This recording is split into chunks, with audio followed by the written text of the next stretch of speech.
Hi, it's Lee Sklar here. I'm at the Warwick Base Camp 2013, and we're closing up on the end of this thing, and it's been one of the best weeks I've ever spent. I'm a songsmith. I mean, I look around at the guys like Vic and John and these guys back here, Steve and Jonas and Antonella, all you guys. I mean, there's people that really are beautiful virtuoso musicians on their instrument. And for me personally, my virtuosity has been listening to a song and finding a part that crafts that song and supports it. I've always kind of thought about how little can I contribute to this song and make it valid to be there. I'm thrilled with whole notes. You know, I don't have to do anything else. And I remember talking to some guys once and I said, okay, when you play a whole note, if it's a C, where are you going to play it? Is it going to be on the A string right there? Are you going to put a little vibrato on it? Or are you going to hold it? Are you going to cut it off? When you go to the next thing, if you're going up to a G, so you go C, G, or are you going to go C and then gliss up to the G?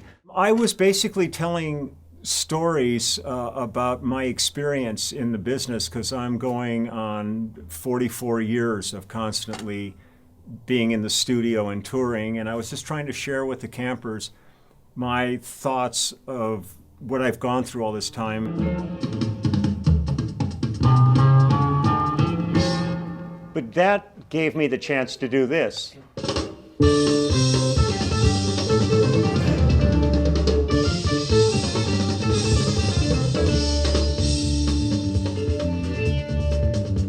I'll show you where Tommy Bolin breaks his guitar string in his solo.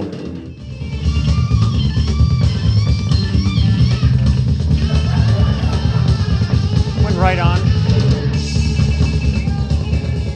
Pretty much all the good stuff I've ever worked on we've gotten within maybe 3 takes at the most, but usually first or second take. Like all the Cobham stuff we got on the first or second take. I mean, we did the whole album in 2 days, so there was no time to really. That's why Tommy breaking his string stayed on the record, because there wasn't time to go back. And I also got somewhat specific about, for anybody that was within the camp that had aspirations of becoming a studio musician, I gave them some of the tricks of the trade and things that I felt were essential to being a good studio musician. When I do records, a lot of times I'm in there at the very beginning of it, and if you put too much on, you don't realize what the plan is for the future with horns, strings, background vocals, and sometimes you make these sounds and you wish you hadn't done that when you finally hear the finished product. Because it's one thing when you're in a band and you kind of craft around what the band does. And I mean, it's like, I know Flea, and Flea does Chili Peppers, and every once in a while I see him on other sessions, but basically Flea does Flea. And for me, I never know what I'm doing when I go to work. I'm never told in advance. I'm never sent music in advance. When I walk in and open the page or whatever's happening is what I have to deal with on the spot. And unlike bands where like you go in the studio and if that day it doesn't feel good to you, you guys go get pizza and go see a movie and come back the next day and deal with it. We have to leave every day with a finished product.